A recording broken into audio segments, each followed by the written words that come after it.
জাদুতে আছে মধু, দেখতে মনোরম, তাই করে কি জাদুকর? ভাবা না ভাবা, জানা অজানা দুর্লভ কিছু বস্তু তুলে ধরে জাদুকর। তবে কেন হলো জাদুঘর, কি আছে এখানে, দেখতে জানতে চলে আসা শুধু ঢাকা থেকে 100 কিলোমিটার কুমিল্লার ময়নামতি জাদুঘরে। 30 টাকা টিকিট কেটেই প্রবেশ করা যায় জাদুঘরে। তবে বিদেশিদের জন্য রয়েছে একটি টিকিট মূল্য বেশি। এখানে রয়েছে প্রাচীনতম ধাতব প্রত্নতন্ত্র।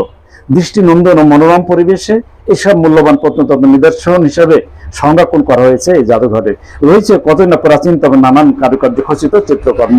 প্রতিদিন সকাল থেকে রাত পর্যন্ত এই ময়নামতি মিউজিয়ামে ঘুরতে আসেন দেশি বিদেশি পর্যটকেরা।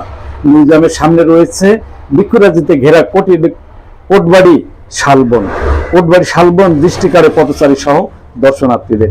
এখানে পিকনিক করতে আসেন বিভিন্ন সময়ে বিভিন্ন শ্রেণীর পেশার মানুষেরা। পাশে রয়েছে অনেক পুরানো প্রত্নতন্ত্র। জাদুঘরের ব্যাকসাইডে রয়েছে সবুজের সমারোহ।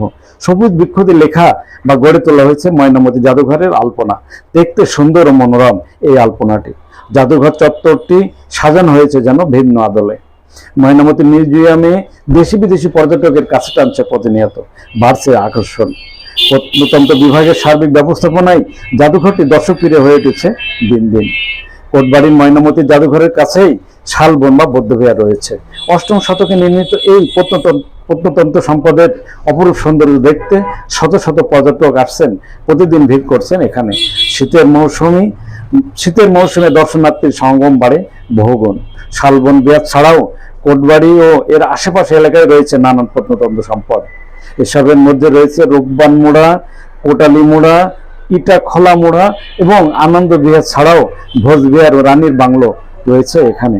কতই সুন্দর মনোরম দৃষ্টি নন্দন ইতিহাস ও ঐতিহাসিকতা রয়েছে এখানে। তাই তো দেশ বিদেশের পর্যটকরা ছুটে আসেন এখানে। চলুন দেখে নেই সুন্দর কিছু মুহূর্ত। আসবেন আপনি, আসবো আমরাও।